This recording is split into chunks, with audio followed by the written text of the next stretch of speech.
Todd and Rob in the afternoon. Afternoon delight. With Todd and Rob. Oh, yeah. Oh, yeah, and here we are for, another edition of the New Media Show.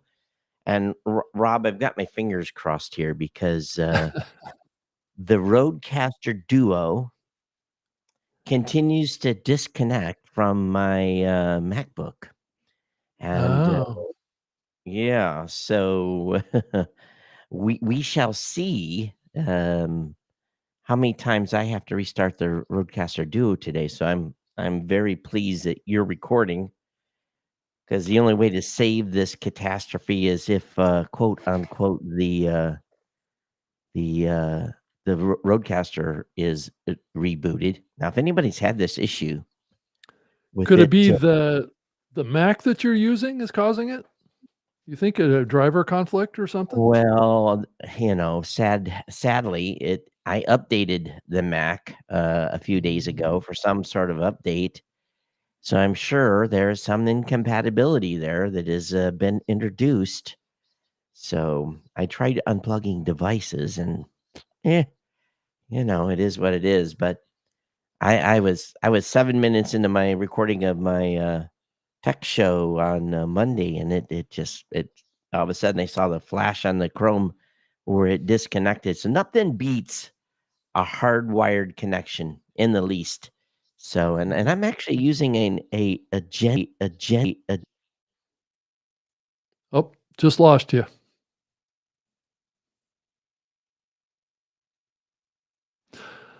So anyway, we wanted to talk tonight about, Todd gets his audio back going again, about what we saw last night in the presidential election and what it means in the context of what we've been seeing over the last 6 months about how the presidential election has been influenced by the growth and prominence of podcasting and how these presidential candidates have been taking advantage of the opportunity of podcasting. And I think that there's many in the mainstream media and even in the independent media that are increasingly talking about how the online media space, and that would be independent creators, podcasters, are rapidly becoming the dominant medium in the world right now around getting information out, getting more detailed information out, and is not or less likely, I guess, to kind of put out falsehoods and divisive narratives that we have come to expect from the mainstream media, at least here in the United States. I think this is probably happening internationally as well, but this may precipitate a significant reduction increasingly faster in the mainstream cable media. And so we may see this happening at a much more rapid pace as we move forward because of what we've been seeing happen, and especially with the outcome of the election here in the United States. So Todd, are you back with me? I think so, and it auto reconnected. I didn't have to reboot. So you didn't? Okay. who knows what's going on? And by the way, Rob, I guess you missed it, but we got put on major blast last week for talking politics during the show. So Oh well. yeah, I guess people were not happy with us. Oh well. There's some big takeaways from that too that I want to talk about on the show, and it really should not be about politics. No, That's we not weren't. what these We weren't. topics We weren't. are about. No, it's So, as I saw someone had posted in my company had posted something we saw on Instagram, and let's see if I can find a thread because I want to. It was pretty eye opening, and it was a good takeaway. mhm. Okay, let me read this. It was from Nick Goodner. He said, let's see if this loads. Oh, don't make me log in. Come on, I just wanna read this thing. See if I can do that again and trick it here.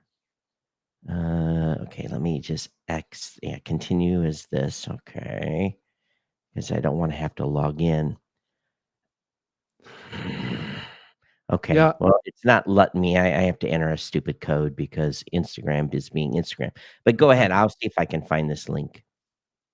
yeah, I don't want to make this conversation about politics tonight, though Yeah. it increasingly makes me upset that everything has to be painted in the colors of politics when we talk about anything these days that maybe people don't agree with. And I think that's one of the big takeaways from what Mhm. I think is going on in the world, and it also is involved in the independent media space too. You Yeah. know, there is a payoff for being extreme on both sides, right? Yeah. People tend to get more attention from the online community when they go extreme, one side or the other.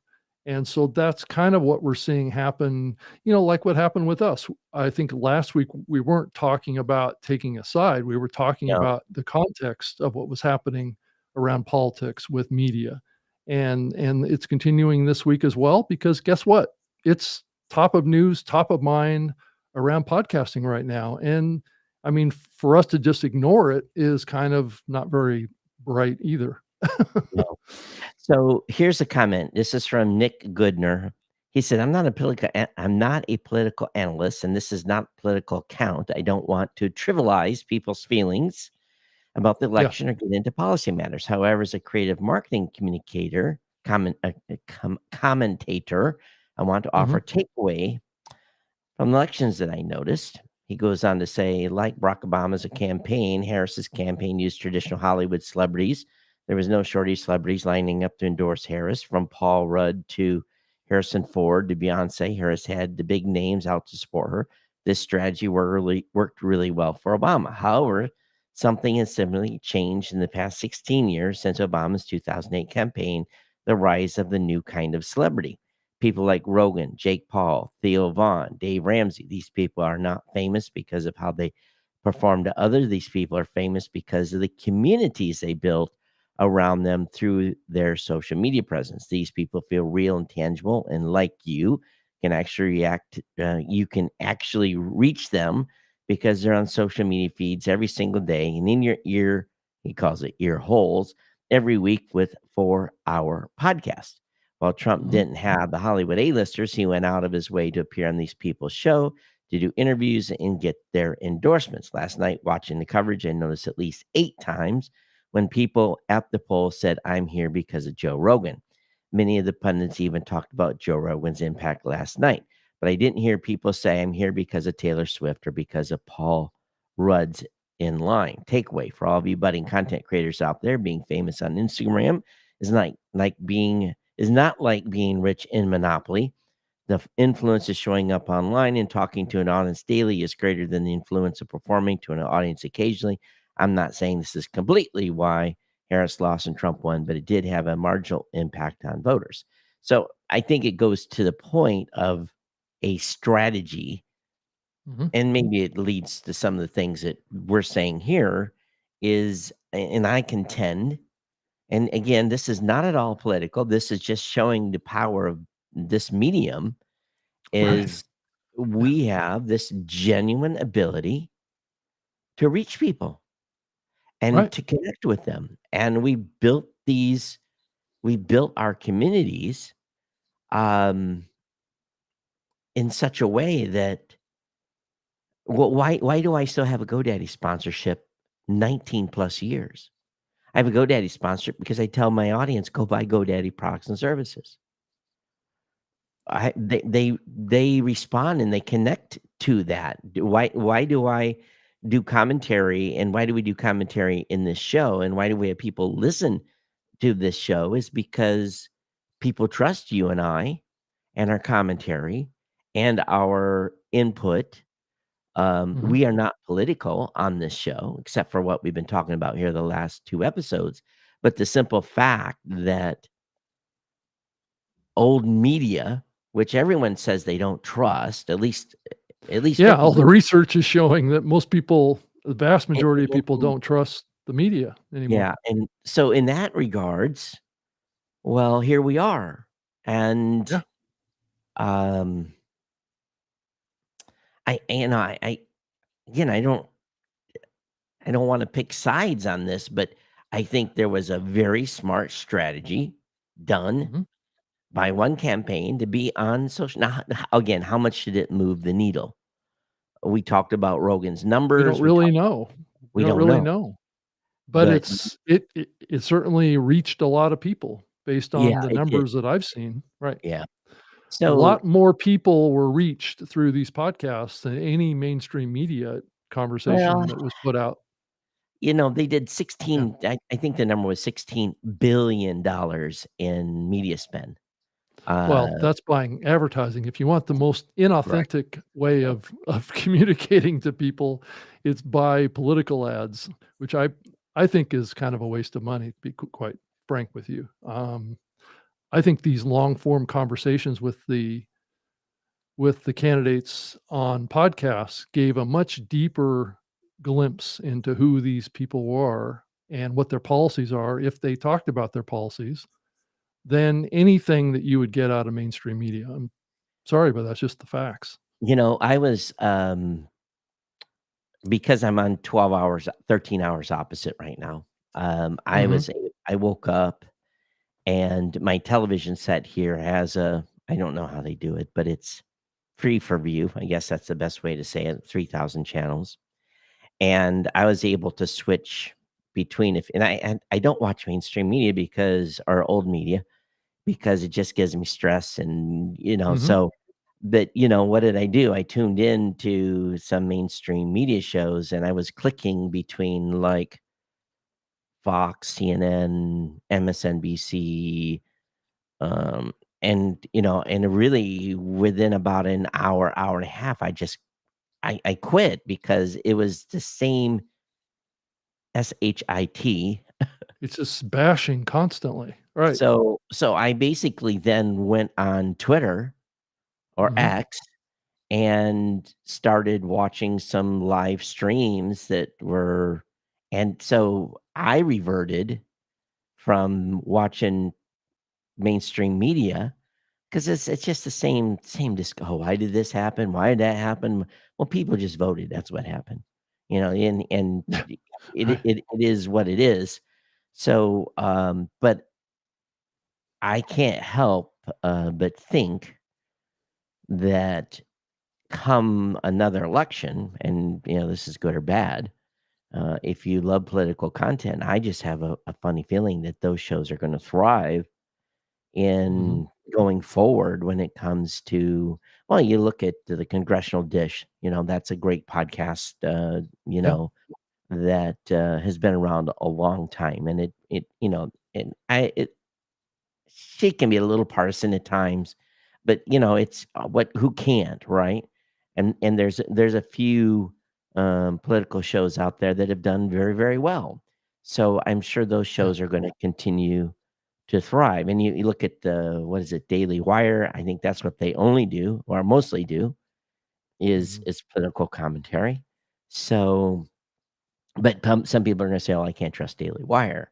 So I guess you have to pick your poison on which content that you Yeah. subscribe to. So because is are now let's nothing taken away from those shows, but are they as much of a entertainment show as mainstream media? So we can't just discount that some podcasts are not more politically entertaining and they're definitely whatever side they lean on, the Daily Wire is definitely a a conservative podcast.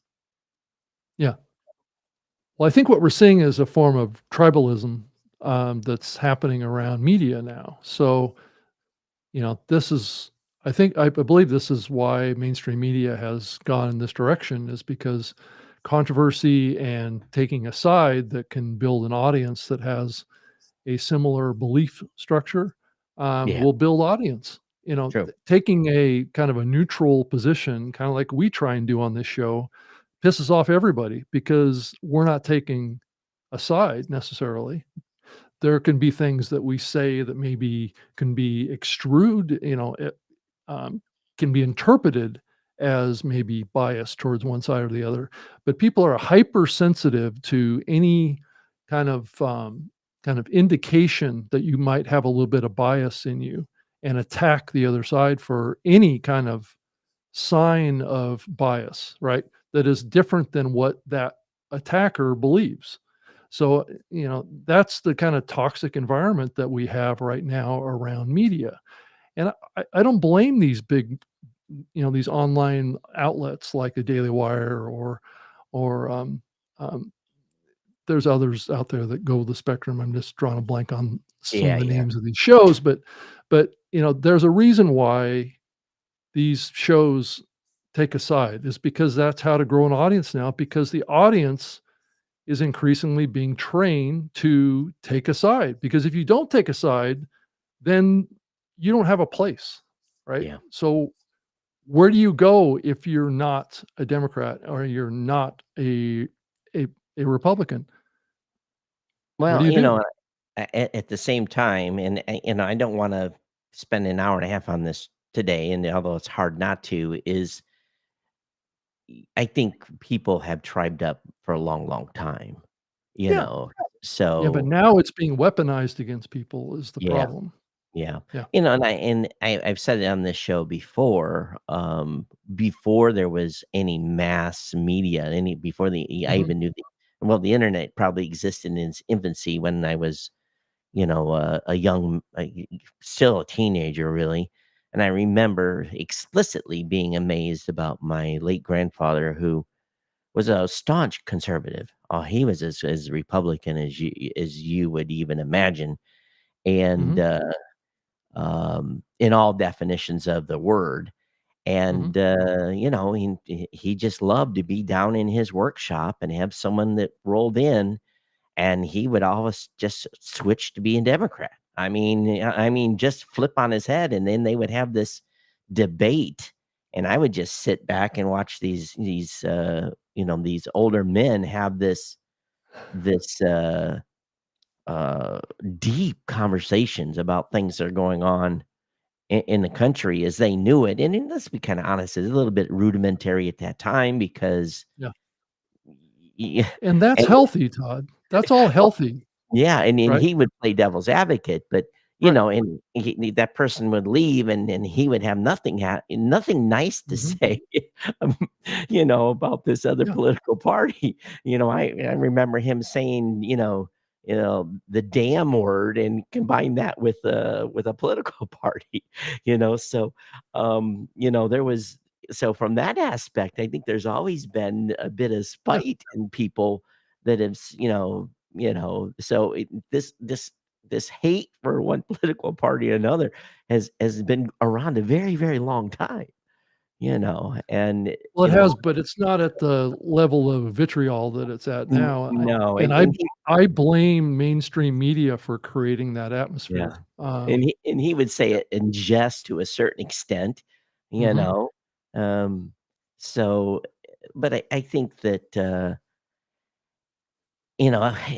James, let's see if I can, preempt this a little bit here. Well, I'm not ready to play a James clip, but, James was irritated with us talking American politics, but I Oh, he think was. Yeah, I yeah, didn't see it. So where did you hear that comment? it was on Podcast Index in the commentary on, Mastodon. So, but again, I think if we go back to our crutch of this conversation, it's a good Mhm. thing for podcasting right now. You know, Yeah, I think it's the number one, I think, story in the medium right now yeah, is the impact of this medium is changing the world. Um, you know, I don't think there's any way to see it. I It's hard to say what's gonna happen to the legacy media, but I'm increasingly hearing more and more people say that they're in trouble and that they may have to make changes in order to maintain any well, kind of I of a relationship with audience. Well, Right. they got their semi-annual influx of political money, so they've got enough money to carry themselves for another Right. year with political ads. So, Right. that $16 billion was not spent on podcast, um, for sure. No, I don't think that there was that much political advertising in podcasting. No, no, So, ever. And right. so, from that existence, we don't have to, I guess the question then becomes, will the next election 2 years from now, here in the United States, invoke a whole bunch of advertising and podcasts, which I'm sure is bound to happen, but then I think the audience will just be utterly disgusted because they can't run away from it. So Yeah, I would I think it would be a big mistake for the medium to push political advertising into the medium. I think yeah, it wouldn't be a good thing. I just wonder how many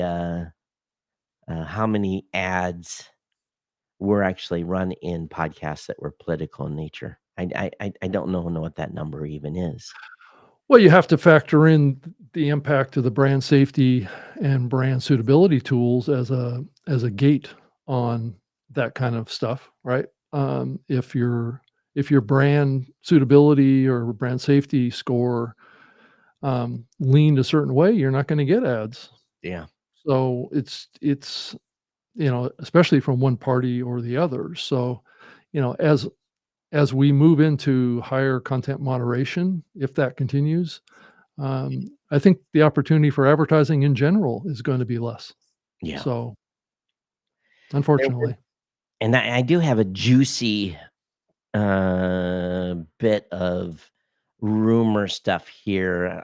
I wanna we can wait until later because we're gonna talk about Spotify a little bit later, hmm in the show today, but I've got some don't let me forget to talk about, a conversation that's happening in should we say it, a group. They're, largely out of the UK. I think you're in the same group, aren't you, Rob, in the WhatsApp yeah, group? yeah, yeah, So, but yeah, so yeah. It was started by the CEO of Hubhopper and myself actually. So, so you 2 were the 2 that started that group. So, right, yeah, yeah, there's been some conversation in there over the last 24 hours that I've got a little bit of a, moment. I guess I won't tease people any longer, but, hmm there was a podcast host, and I won't say who it is, that basically has had to do a fire drill. Apparently, Spotify's no longer was not updating any of their shows. They were using a service to cache their feeds and using built-in compression called Brotli, Brotli, and gzip. Now again, we've never used compression or um, for feeds. Feeds, we've always made sure that number one, that they would not cache. Basically, when we replace the feed, we want to replace. We don't want it to be cached anywhere. And he basically said, it looks like Spotify feed parsing is no longer playing nice with that. He said, just sharing in case it fast forwards anyone else. And, but it So, what looks does that mean, Todd? That they're caching the RSS well, information and this then compressing it? Is that this what they're doing? host, this host was caching feeds via a The pop. host was caching. The host was Yeah, caching. the host was caching, and the specific caching that the host was using, Brotli, Brotli, um, appears that Spotify would not pull those feeds no more.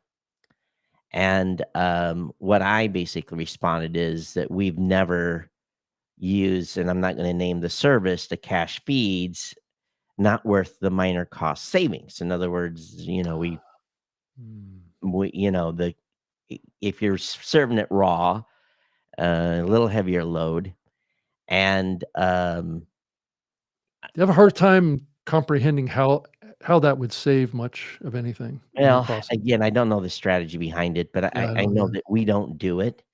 But Mhm. we have seen, recently, more and more podcasters come to us that have gotten a response from Spotify saying, "Hey, your host feeds are effed up.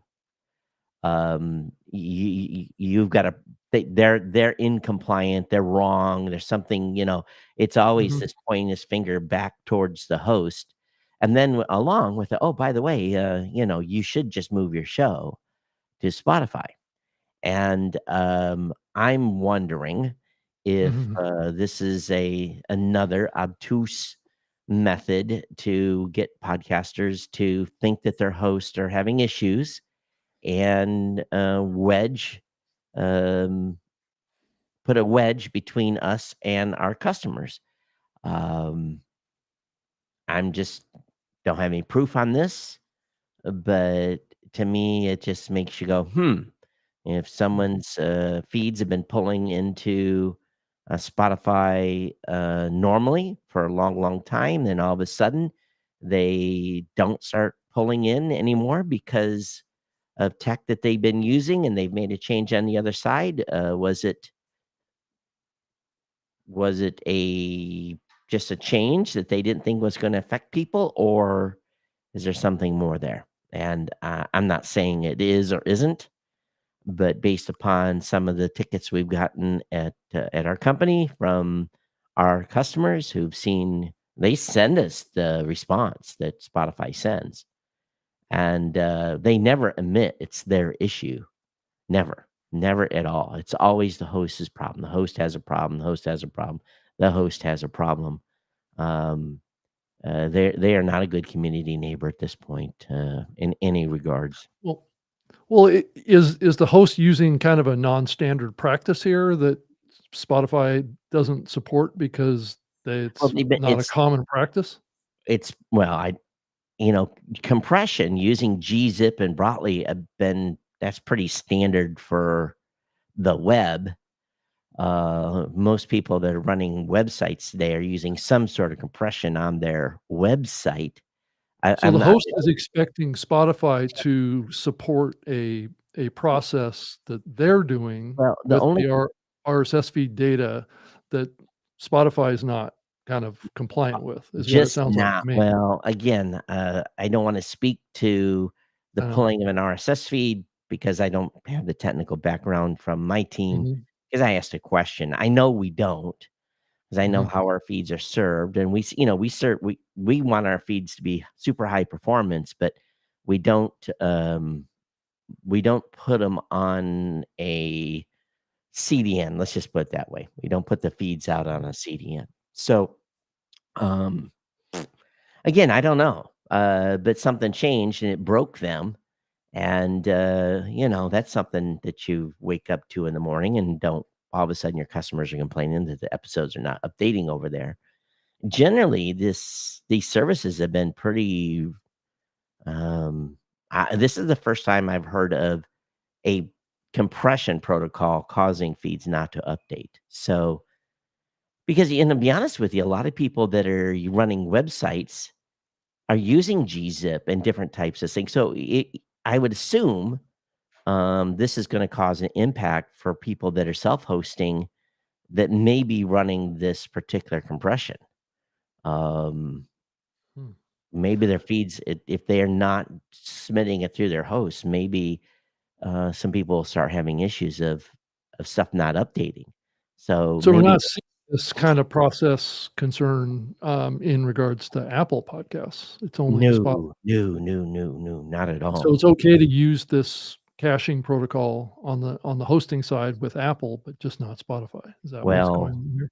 but the problem is you can't pick or choose. You either use it or you don't use it, and if you turn on gzip, Right, yeah. right, but if Apple is supporting it but Spotify isn't, then that would be a 2 fingers pointed at Spotify is the problem, right? Yeah. And if Eh, other podcast consumption apps or platforms like the Podcast Index and others aren't having a problem with it, then there's something that points to Spotify that's and to be unique fair, here. I've never heard it you don't use 2 compressions together. So if there's a IT guy out there that's screaming, no, Todd, you can, then please, get in the chat room or send us an email. But Mhm. Broadly is a lossless data compression algorithm that supposedly, well, by Google too. So there's a Google protocol, and it could be used not in conjunction, but other than gzip. And there's other ones out there. There's other compression stuff out there. So So is uh, it a compression algorithm that basically compresses the amount of data that's needed to transfer the information between yeah, servers? Is that what it yeah, is? Okay. yeah, yeah. Okay. And combine that with caching, Mhm. um, you get a bit of a performance increase there. So again, I don't know. It's been It out a long, long time, this particular protocol. Yeah, so was there any clue as to what problem? It just wasn't updating The the Yeah, new episode information? feeds would no longer pull. Just Um, wouldn't pull at all? yeah, it Okay. wouldn't update at all. Okay. So apparently of course, I've not seen too much commentary since this morning, or Yeah. last night, but he he updated, I think, to gzip, and I think it's working fine. So, Mhm. um, but again, it's this ongoing thing that I have seen on my side where everything is now the host fault. It's the host fault. It's the host fault. It's the host fault. And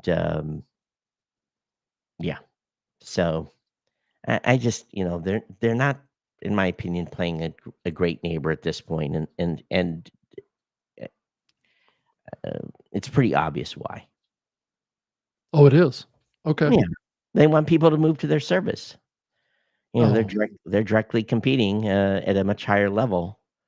And uh, is it weaponization? I don't know, but it's but it always doesn't impact you guys, and well, we haven't heard it impact any it of the really big podcast hosts, have It we doesn't yet? impact us, but again, we've seen, based upon Mhm. support tickets we've got, that there's always this finger being pointed back at the host as being the issue when there's no issue Okay. for a myriad of reasons. And, um, every once in a while, I think it's pretty rare now, but it used to be people would say, well, my Apple feed hasn't updated. How come it hasn't updated? Well, Apple's now doing really, really good, and we don't see those tickets come across anymore where people's feeds have not updated at Apple. Mhm. So,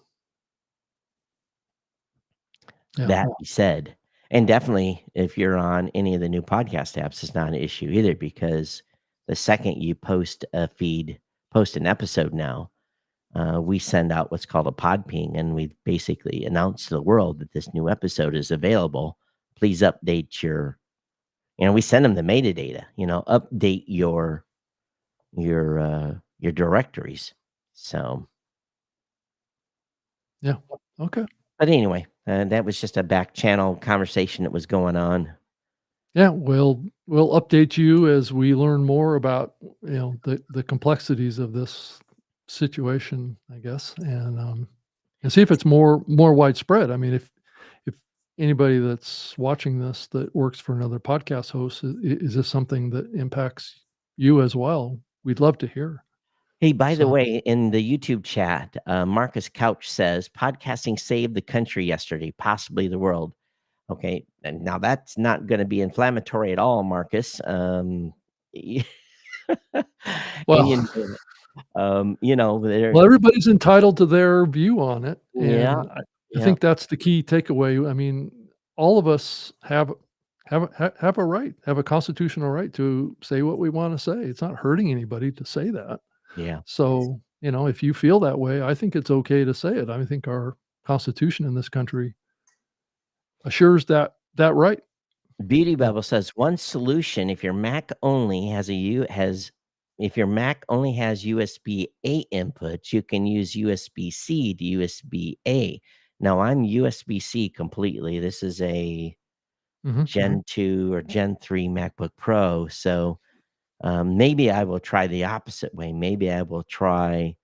Um, And the I try it. Duo was probably Maybe USB-C too, probably, right? yeah, it's USB-C. So maybe Mhm. I'll try a dongle and go from USB A. No, Mhm. USB. Yeah, maybe I'll put a dongle on and do a USB to USB A to USB C. I don't know. It's staying connected now, so knock on wood here. Mhm. That's good. But That's good.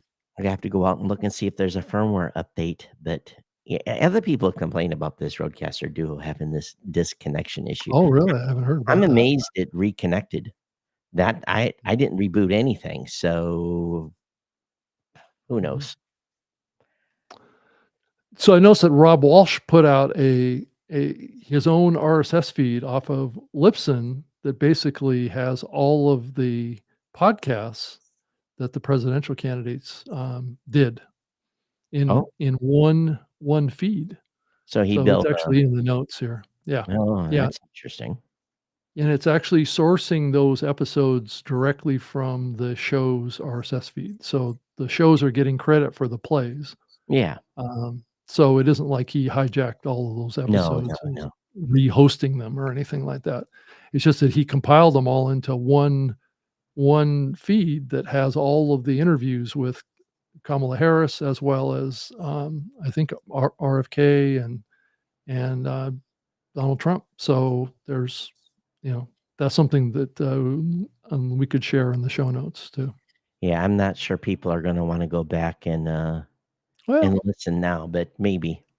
I think there's Well, if some you think about I mean, if you think bigger picture about it, Todd, I think a lot of policy, uh, comments were made in these podcasts, and I think that they could be, information that people could use in the future to say, "Well, this candidate said this, and he needs to deliver on it," right?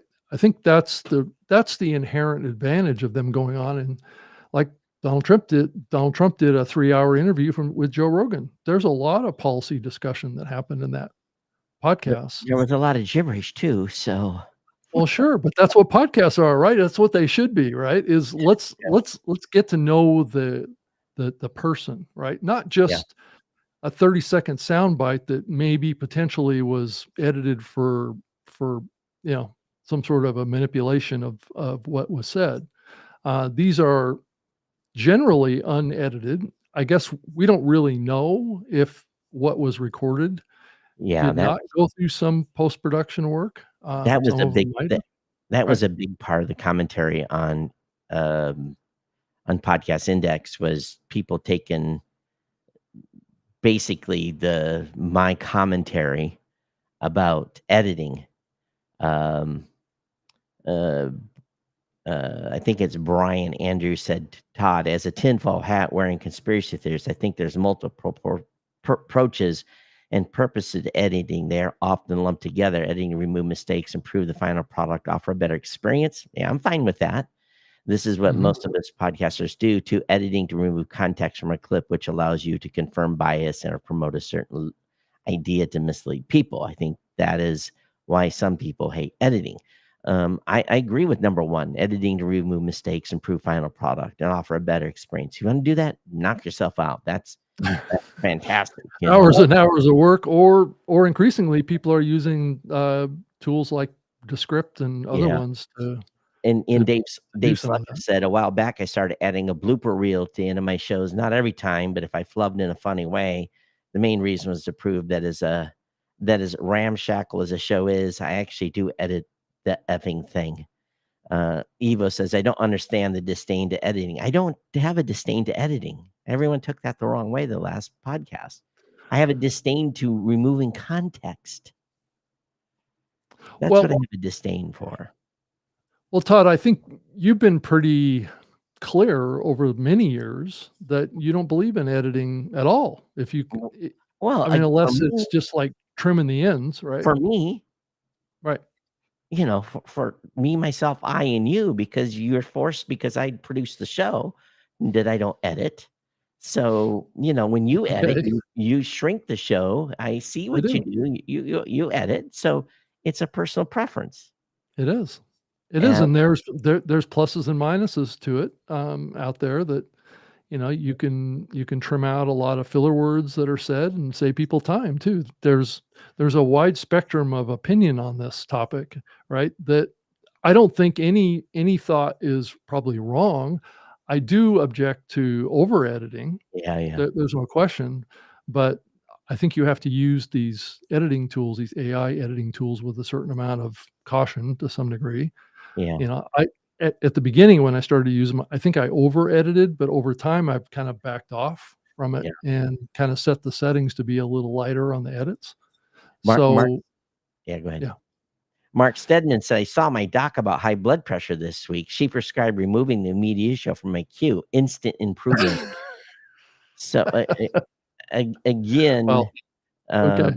and then James I says, wouldn't say this is a hotly partisan political no. podcast. It certainly is not. Yeah, So there's so many others out there that are much more hot than we are. James says, I wonder whether Todd is aware that editing podcasts isn't just done to misrepresent guests. It's most often done to make a better podcast. What a load of Well, that's conspiracy theory subjective.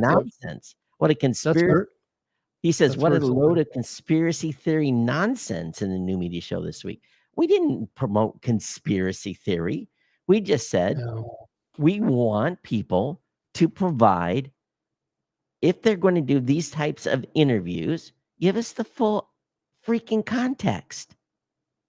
Give it. Don't take a soundbite like the old media does. That's it. It's a Wow. I spectrum, mean, people Todd. really Like, reacted. I mean, it's a spectrum, just like anything else, and why we are so divided on so many issues is that Yeah. we don't accept anything that's toward the middle, that there might be something a little less than an extreme view that may be okay too, right? So this is kind of madness to some degree that we're falling into as a society, Yeah. is that we can't see subtlety. We can only see extremes. And I basically replied to, let's see if I can find my response, because I basically said, I said, I think you overanalyze what was said. My basis is that if you edit and change the context of a question or an answer in an interview, that is suspect. And that is what old media does. I could care less if you edit, remove breath, equalize, etc. Again, this was in Or response to, ums and ahs or something like that that yeah, doesn't add context. this was in Right. response to blatant editing and context changing of the old media. So, I Mhm. mean, man, people just went kind of, it was kind of fun to see the commentary, but we don't take anything out of the context of this show. You get No, to hear everything from, and we don't rearrange good the and bad from the perspective of the listener, right. So, I mean, we put ourselves out there. We take a risk every week when we go on this show to talk about yeah, controversial topics, but I don't think this show is controversial on any kind of spectrum that is anything no, close to what we're seeing that's more mainstream out there in the world right now. no, not at all. So Yeah. it's just, yeah, I'm like, okay. And you go, wow, yeah, you got your blood pressure up. I understand the politics thing is everyone's blood pressure is either up or down right now. Yeah, In everybody's kind yeah, of, I mean, if you were on the Democratic side of the fence, yeah, you're hurt and you're deflated, you feel like you've been defeated.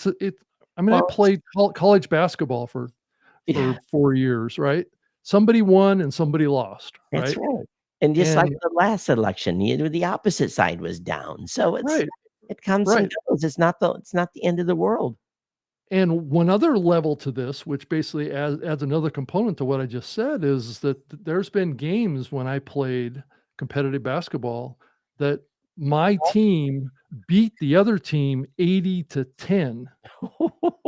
And I was embarrassed by that because Right, I right. could I had compassion for the other side Yeah, and how that would make them feel. yeah. But I scored like 25 points in that game or something like that. So I contributed 25 out of the 80 points to the win for my team, right? You know, But and I felt really bad for the team we beat because they only made 5 shots the whole game.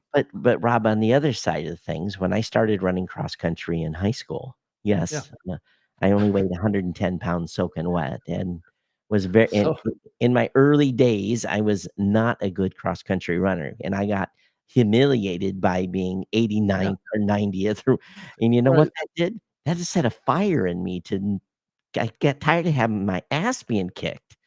And I Mhm. worked harder, and then I started setting state records, and I wasn't Yeah, I wasn't 89th, I was 1st.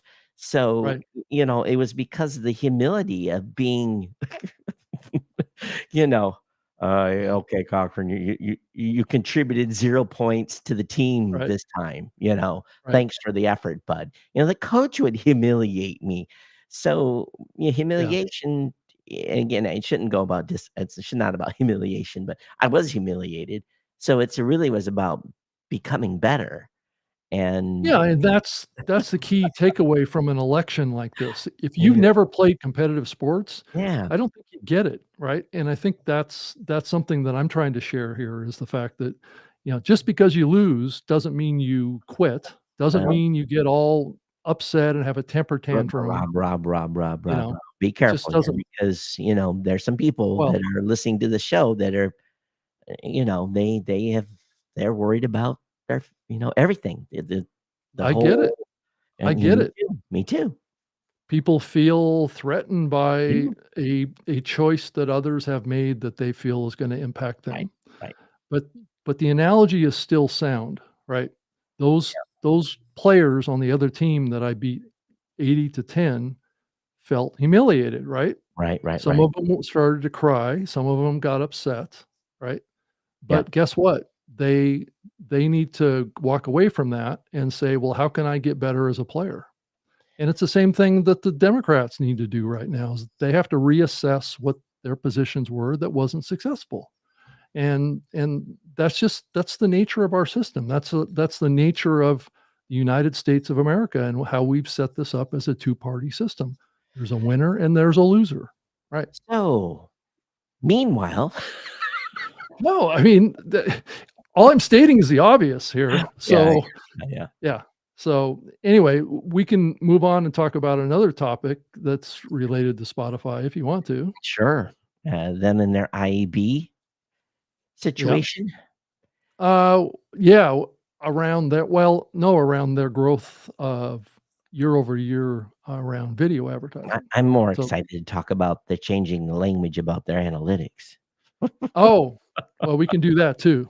That's that's part of it, right? Yeah. Yeah, well, it's, so with their 12% growth year on year in video advertising, it all goes back to the Yeah. advertising story. Yeah. Um, It says that the video ads accounted for 20% of all their digital ads. okay, great. I mean, it's not a huge chunk of it yet, but But the thing is, they're are podcasters being rewarded for that? No. Are they getting a piece of that? No. A small mhm, percentage, 3, 400 shows are. That's it. They're getting a piece yeah, of that advertising. So the rest of the podcasters are, thank you very much, for yeah, putting your content up there and letting us monetize around it. So mhm, same thing with YouTube. So yeah, 20% of all digital ads. Well, it was still only 20%, considering yeah. they are an audio primary platform. But it's one thing they didn't say in this announcement that was on Pod News, thank you, James, um, was what their CPMs were on the No, video no. side versus the audio side. And I did notice that Libsyn Ads made a choice to not put out their I believe it was their monthly or weekly Month average CPM, Yeah, right? and that basically sounds like, the change of, their CEO has implemented some new policies over there. I wonder what else they're implementing. Well, I I wonder if it's not a good story. Oh, Usually a company makes a change like that when the information that's being disclosed is probably not as favorable well, as it was when they started. when you have other entities advertising $70 CPMs and that kind of stuff, then it's probably not a good story when you're at 22 or 23. But in reality, the $70 CPM is probably only for a select few, select announcements. I can spin anything 25 ways to Sunday. I remember having that. And again, I've talked about this for years. The guy that got $20,000, um, huge amounts of money for reaching um, neurosurgeons. His per episode CPM was incredible. I could cherry pick and say, yeah, I had 150 deals at $20 CPM and one deal at 20,000, and I do the math on that, and boy, oh boy, that if I average that out, I could say my average CPM was $800 or something like that. So you can spin any number you want. Um, Well, that Todd, also, I believe, and I, it, if I was at Lipson, I probably wouldn't have been in favor of doing what they did to begin with, putting out a number like that, because what you're mhm, doing is you're setting a baseline for right, buyers, right. and it's more difficult to pitch higher CPMs to buyers if you're publicly putting out what the average is. Yeah. Now we So got a we got a comment last week. Let me see if I can turn this off from Brian. He sent 1701 sats. He says maybe it's my tinfoil hat moment, but I think, and this is regarding streaming. Maybe it's uh, my tinfoil hat moment, but I think the real driver behind the industry push towards streaming is about unskippable ads. I think the other stuff is potentially true and tangible, but the real reason we could make the case that it's partially metrics, but I think it's just semantics. I think it's unskippable ads, and I would agree with Brian that it's the chase of the almighty dollar for the push. And we said that in the last show that we felt that this desire is all about the money. So it yeah. goes back to the 95% of the other podcasts out there could give two craps whether it was delivered via down. Well, I believe. Well, the problem with having it only as a stream is then you can't listen on an airplane. So that and it defeats the purpose of being off grid with your podcast. But people Well, claim they don't. Todd, some platforms will cache episodes, even though they're streaming. They can cache. This is Oh, what I've never seen uh, that. well, that's what Really? YouTube has the ability to do that. Well, Where no. Well, they have the ability to. You have to to manually. i- Yeah, Yeah. no, that's what I'm Implement. talking about.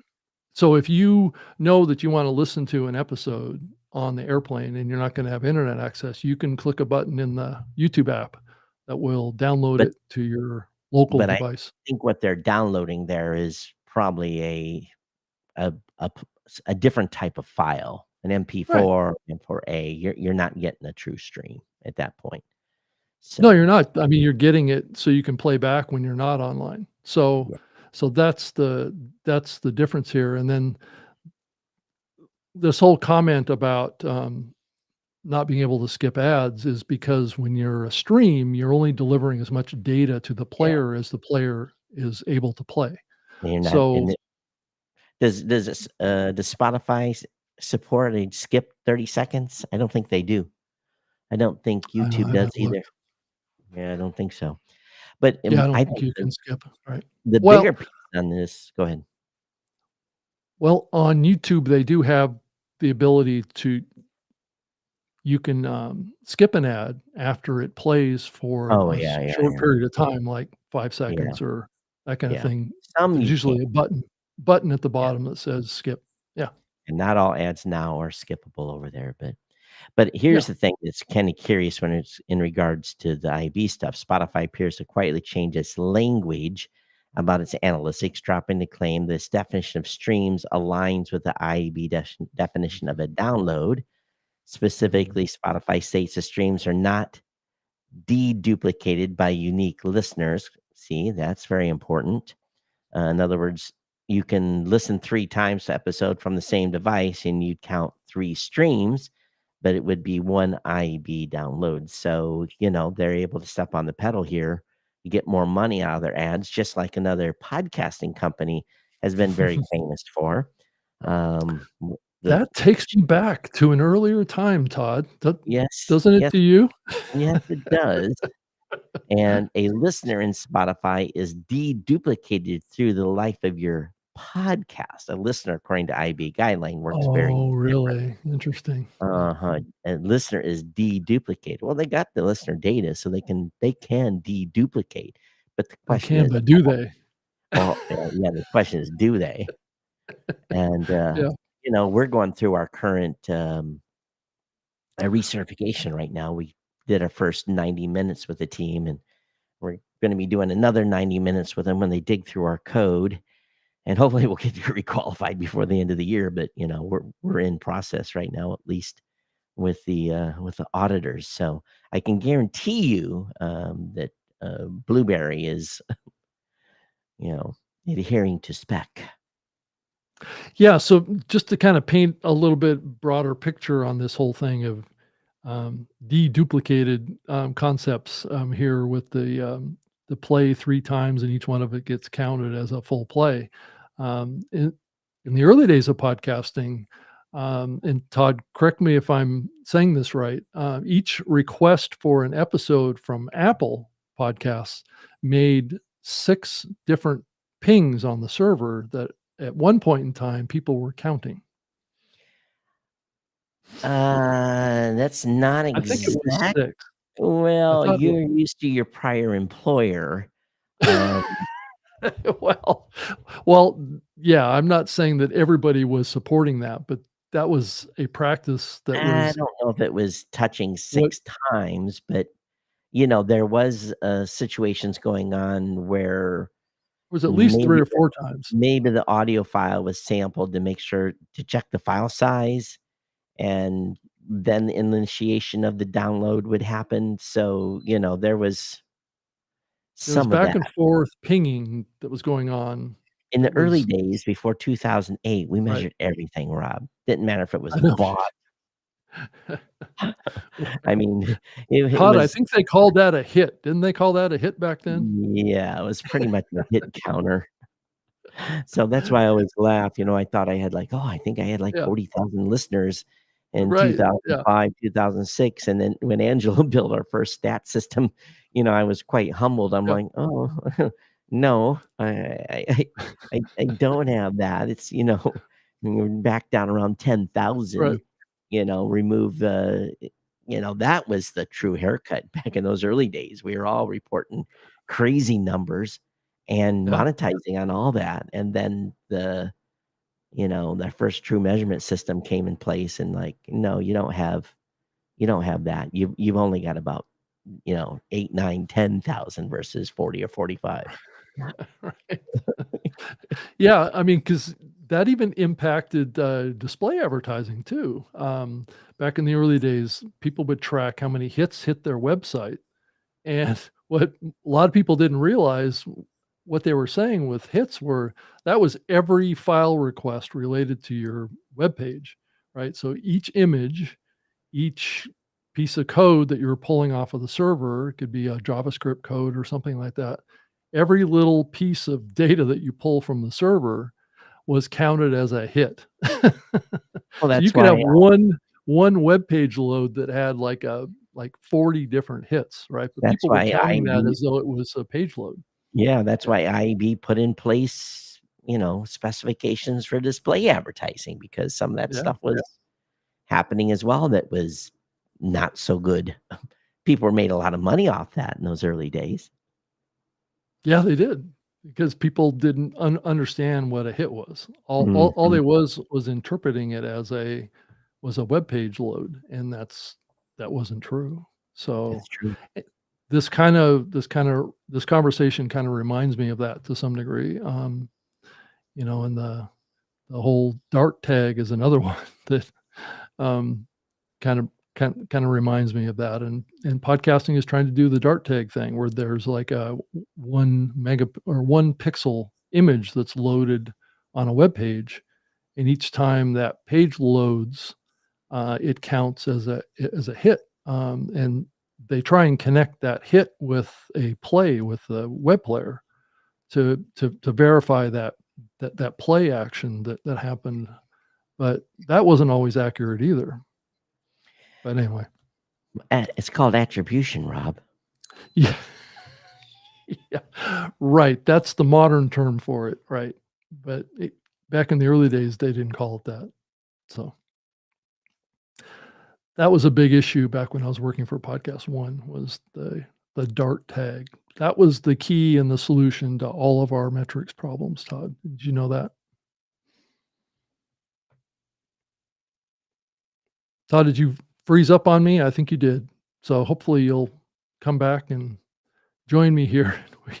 We can keep diving further into getting into trouble. So there's all sorts of topics that are coming top of mind again as the industry moves increasingly towards commercialization. And that's where a lot of these conversations are stemming from, is the interest of the podcast community to really drill down and focus on commercialization and monetization as a key driver to this. It looks like I've lost Todd completely now. So hopefully he'll jump back in here in a second. But in other news here, it appears that the Listen Notes folks have spotted podcasts that are being produced increasingly in the Notebook LM platform. That's the Google platform that enables podcasters to create podcasts that use AI to do the voice work of a particular podcast, and has concluded that there are 1,781 podcasts that are being created in the Google Notebook LM platform.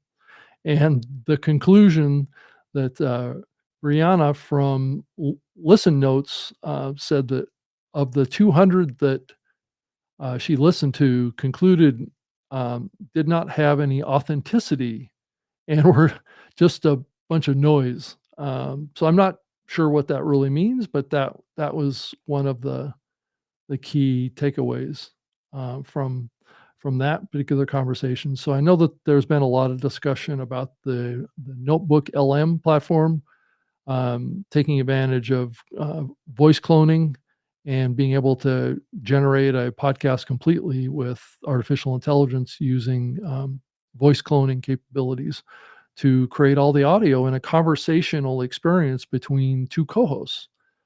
So that's just another example of where we're at, moving down the path towards AI having a more significant impact on podcast production and publishing. Is increasingly we're going to see these type of platforms come into play and people utilizing them, and then we start pushing this envelope around what's good content. Do we trust anything that comes out of a platform like this? And will it need to be flagged as AI generated? And I think increasingly the opinion of that is that it needs to be identified as an AI created piece of content. And that will immediately minimize its success. There's no question. So the pushback to this move towards AI generated content is happening already. And I think over the next couple of years, it's going to increase that particular impact. So Todd, I think we're back. Yeah, the power went out here. Oh, jeez. That couldn't be any more catastrophic. No. So I kept the show going so we can keep going. I talked about the Listen Notes, kind of doing a little bit of a deep dive into the Notebook LM platform. Yep. Around creating about 1,781 AI generated podcasts. And the assessment is that they're without authenticity and a bunch of noise. So that's a pretty extreme view on it. I don't know if you saw that news or have an opinion on AI generated conversational content. Well, to be honest with you, we're going to see more of this. This is just I the tip agree of with the you. iceberg.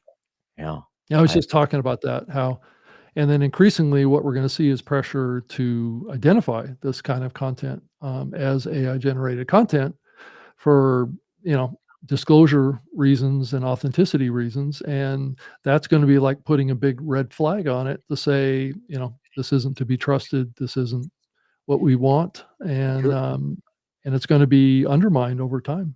Yeah, Google has a new API, a new service where you can use their tools Mhm. to detect AI generated content. So I think Oh, that there is an opportunity. I don't know what it costs to use on a usage basis, but yeah, it's definitely um, it's available. So I'm sure we're going to see more of these types of services that are going to cater to that.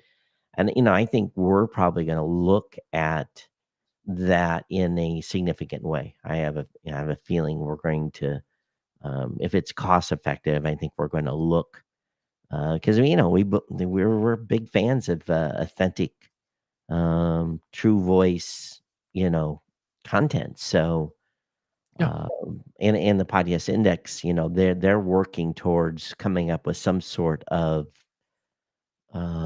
flagging as well. Of course, there's a lot of discussion about it, and some people are for it, some people are against, and yeah, but I think some sort of yes no were is going to be needed, and some level of uh, I guess for a better word, is some level of disclosure.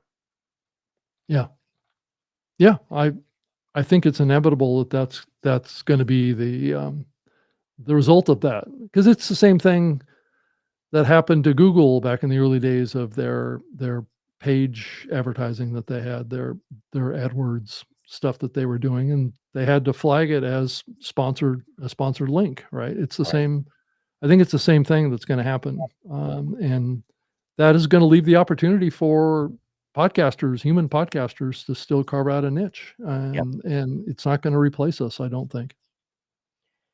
Well, one thing's for sure, I'm going to have to buy a UPS now. Yeah, It may not yeah. keep my internet from being down, but at least the other gear that doesn't have a battery won't implode. Yeah, I've been increasingly thinking about getting a battery backup for my house, so that might be You thinking about a Generac or something like that? no, a battery backup, not a Oh, generator. oh. Well, So I it's would good to have a combination of both. You've already got solar, well, right? yeah, I have solar on the roof, Oh, and then yeah. it's only going to the grid though, so and then I'm still tapping my Right, electricity right, right. from the grid, so I have Okay. a kind of a two-way connection with the grid. Yeah. That's the way they all work. They feed back. Yeah, I So, would like to be able to charge up a battery with the grid and then obviously keep supplying it with electricity from my solar panels on the roof, but, yeah, why not? um, and then if power goes out, you just flip over to the battery pack and it powers your house or some limited capacity in your house to keep you alive for Or for you some or period of time. or if you put Yeah. enough capacity in, then you charge the batteries during the day and, Well, use the if you back. have yeah, I think it's complicated, especially with the connection that I have where my generated electricity is going directly to the grid. I don't have a way to switch it to be able to use it in the house. So Well, I think what it is it feeds back you it no, just goes out to the grid. Yeah. here's the thing, your solar panels are not capable of the load unless it goes through a box, Right. and you have to have that box in between, so, you Yeah, know, I have you to be able to switch between yeah, pushing it out to the grid or using it in my own internal infrastructure. and So if you're getting a good price, if you're getting one for one with um, your net metering, you mhm. definitely, don't need to at this point, worry about that, but if you add the battery piece, then you'll be able to have charge the the battery. I could charge charge the the battery battery and run your for house off the battery. Yeah. yeah, and I was looking at, options to be able to do the same thing with my Tesla car Mm, because it's got a huge battery pack in sure, there, sure. And again, you need and I don't know what it's called, but there's a converter that will support the load, the well, amperage load. the model year Tesla Model 3 that I have doesn't support, tapping into the vehicle Oh, that's interesting. Hmm. for that. The only vehicle that Tesla has right now that has that ability is the Cybertruck. Well, based upon the what happened in the election, 50% of the country is probably not going to be buying Teslas. So you might get a good deal on a new Tesla here soon, Rob. Well, Todd, I think you may be a little off the mark on that. I don't know if you saw what happened to Tesla stock today, but it went up 15%. Well, there's a reason for that. Well, I The know pro- there's a reason for that, and yeah, it's the not that problem Tesla is not gonna sell cars or keep it's becoming it, more and more profitable. it's the tariff that is Well forthcoming. well, it's keeping those Chinese electric vehicles out of the market that will keep the market solid for Tesla is what's gonna Well, and happen. it also is going to impact people that build stuff outside the United States, not just Chinese. So, Well, they have to build it inside of the United States. well, So, and that's that's a topic that we haven't really talked about is that, if if, what changes are we going to see in the landscape, with the Donald Trump administration, right? but Rob, this is not a political show, so I know I'm we're not not talking about politics. What are the changes that are likely to happen? It's not well, politics, in well, my we view. Yeah. again, let's leave that to the talking heads and let's stay on podcasting. Yeah, yeah, well, yeah. I mean, always talk about it in the context of podcasting, I suppose, and talking about solar panels isn't in that context, you're right. Yeah. So, but that's alright.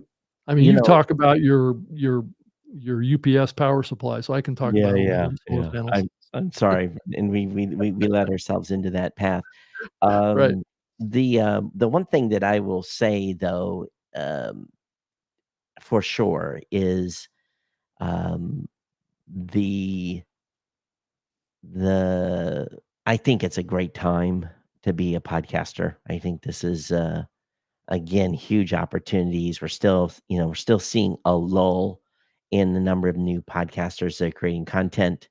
I think Mhm. it's a great time to create a new show if you're an existing podcaster and you've been thinking about one, because we really are the influx of new shows still continues to be very, very low. And I'm going to be curious to see what happens in regards to the AKA podcast economy here over the next few months to start to see if people start investing in shows, or if there's more pullback or where it's going to, what will happen. Um, I think we're gonna see a temporary increase in people that creating podcasts, specifically because of what happened over the past month. I think that'll give people an interest to say, "Hey, I can have a voice here." So we'll see. Um, there could be a bit of a rippling effect here that could cause a flux of new shows. Todd, what do you think is the core reason why we've seen it flatline on new Right, growth of economy, economy. of is It's it the economy or is it the expectation of instant monetization, do you think? I think it's economy. Um, That's well, I think there's a lot of factors. One is economy. Number two, there's just a huge number of outlets now to create media. Look at TikTok. Yeah. TikTok Uh, is huge. Now, I haven't been on TikTok in the last couple of days, but if I want to go find something, some news worthy, if I'm looking for a specific topic, that's mhm. my first place to go now because it's instantaneous. People are putting stuff up quick, easy. They don't have to spin up a live stream. They don't have to create a video. They just bam, they point their cell phone at them and they talk about or take a picture of what is happening, whether it be a national a disaster or Mhm. whatever it may be. That's the place to go for instant information. Now, we'll see what happens with TikTok now. Will they still be banned? Are they still going to be forced to be sold? I think those questions are Yeah. going to arise. I don't think they can get around the sale. So, that deadline is looming, although it is in court. So we'll see what happens here. But I think part of it is there's just a lot of different ways to create Mhm. content now. And when podcast was in its infancy, and there wasn't that There wasn't many a lot of choices, right? lot of choices. Podcasting Right. was this revolutionary thing. It still is, in my opinion. Yeah, I've Because also heard that X is going to be rolling out a bunch of new video capabilities. I know well, that they launched a OTT, app that gives access increasingly to video on smart televisions, but I've heard that they're working on much more advanced, kind of areas for video on the platform. one thing that something was changed over X because I was trying to find this show having been streamed over there, It's and hard right now. after you stream, when you're live, it's in your feed, but as soon as you stop the stream, it no longer shows up in your Yeah, it's a link to yeah, your post, right. to your Yeah, post. There's no yeah, so more it goes to another page, and I yeah, think that's a clue to the direction that X is gonna go down, is that I believe it's gonna be a separate area in the platform for video, yeah. and It's they're already setting it up to be that way. Yeah. now our views on Twitter seem to or X have seemed to not dropped off, but I think it's because of the live nature. When we're live, people find it, they stop.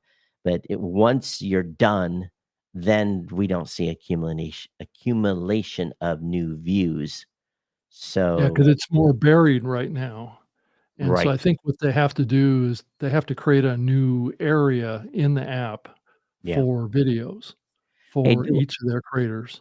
we did have some people, and I'm remiss in my hosting duties here. Anita said, "Good morning, gentlemen." Earlier, Felix said, "Hi, Todd." Hi, and then hi, Rob. So we did get some comments that come in earlier. So I apologize for not putting Hi, those up. Felix. And yeah, so I'm just waiting Yeah. for the ball to drop here. I'm waiting for the power to come back on and for my lights to blink again as they switch over to the grid. So if I disappear again, Oh. Oh, so you think that you're on backup power right oh, now? I know I'm on backup power right now. I heard the startup of the generator. Oh, okay. So so you're on a short leash here, aren't you? Well, they got a generator runs the whole building, but, at what point does the real power come back? And they don't have a very smooth transition here back to regular juice. Yeah, You go black for a second, and then things come back on.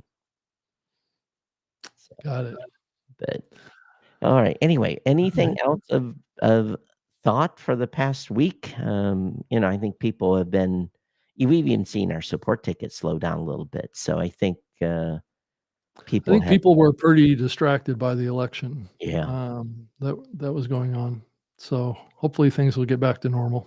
Yeah, and again, I'm curious to see what happens with business as well, and whether or not things start doing an uptick, and if we see an increase in, AKA, new creators. Mhm. Yeah, It'd be good absolutely. to see, with the stock market being way up like it is right now. Oh, I cashed Um, out some Bitcoin, by the way. I did that this morning.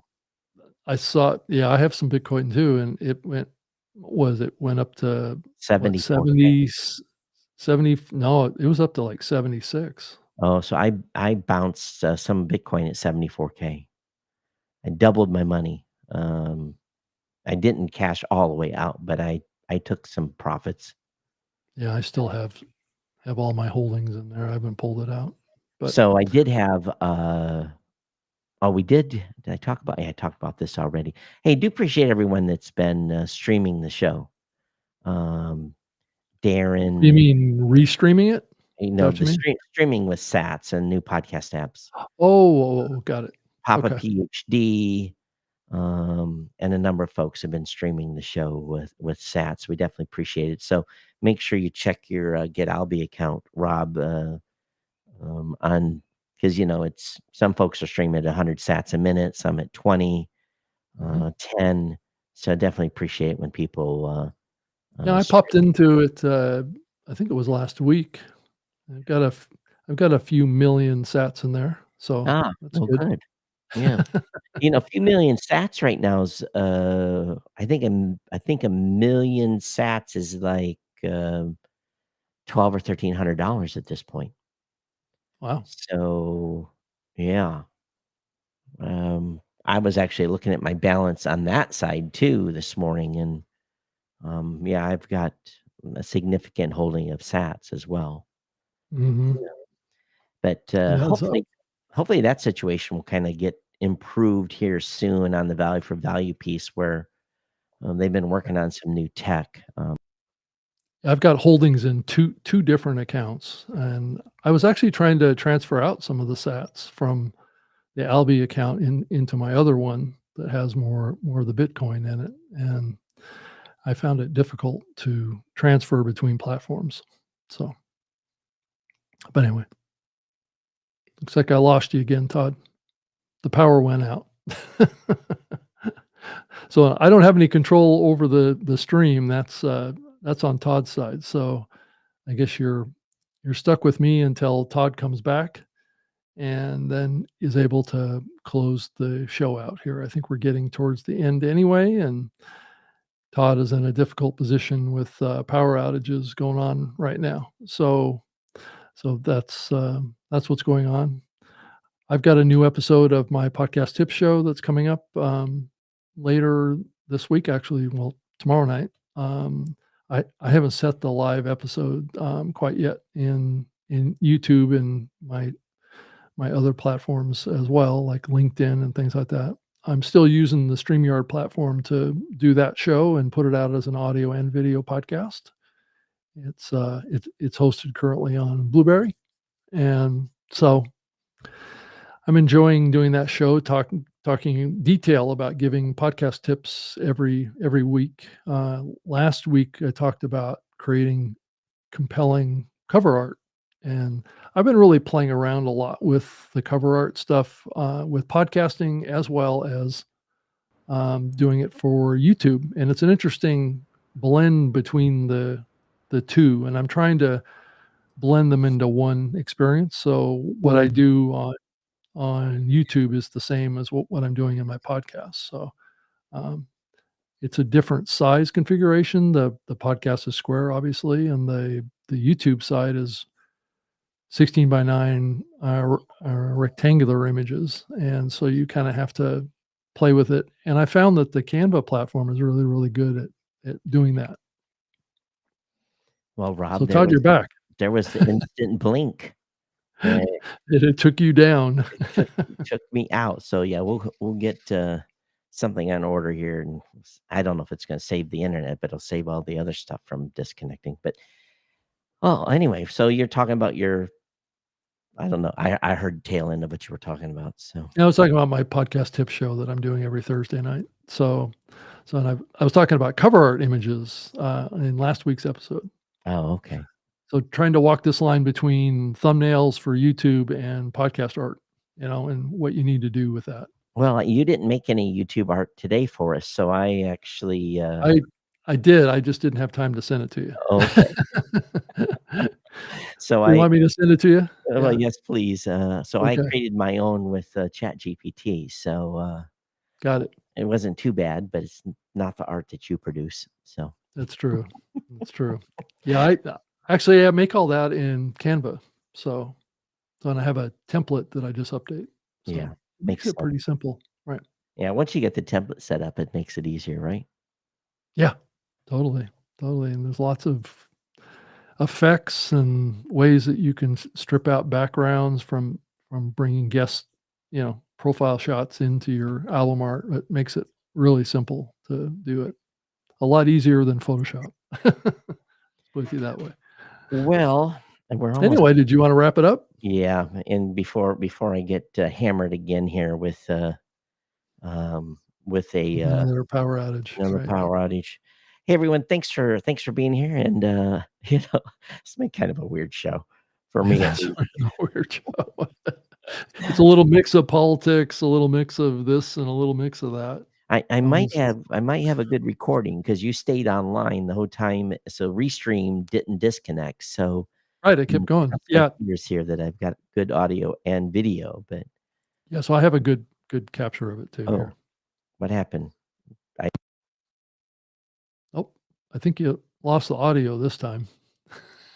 Todd, you're falling apart. It's the it's the disadvantage of doing a show remotely where you haven't, had the time to drill it down, right? Oh, Todd, you're still not back. So, It's not that I'm you not drilled down, it's the stupid thing keeps disconnecting. So yeah. oh And my that's gonna happen to equipment, you know. I mean, who knows? I've had my Rodecaster here for a few years now, so, it's probably due to start falling apart on me. now this is a new one, so it shouldn't, but I've got this Oh, other it's oh, that's right, it's a Duo, right? yeah, Yeah. but I've got this Rodecaster video here. I might have to just use that. We'll see if Yeah, it makes any difference, but yeah, it's got a lot of the same capability, yeah. right?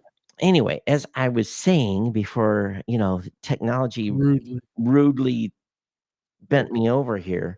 Um, newmediashow.com/live. Of course, where our X account is at NMS Podcast. So definitely check that out. I'm Todd at blueberry.com, at Geek News on X, or at Geek News at geeknews.chat on Mastodon. Rob? Yeah, I can be found on email as well.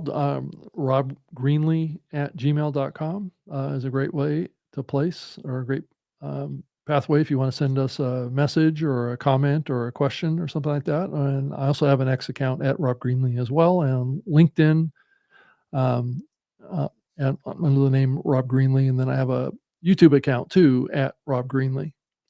So I have lots of content up there. And if you've been following our video content today, there's a QR code up in the top right hand of the screen Yeah, I that see will that. allow you to follow the podcast um, through your most favorite modern podcast app. Um, Oh, yeah, so definitely take advantage of that if you watch the video. And I'm going to shut us off here before the power bounces once again. okay. So thanks everyone for being here. We'll see you next week. Power and internet connection and USB connections provided. So thanks everyone.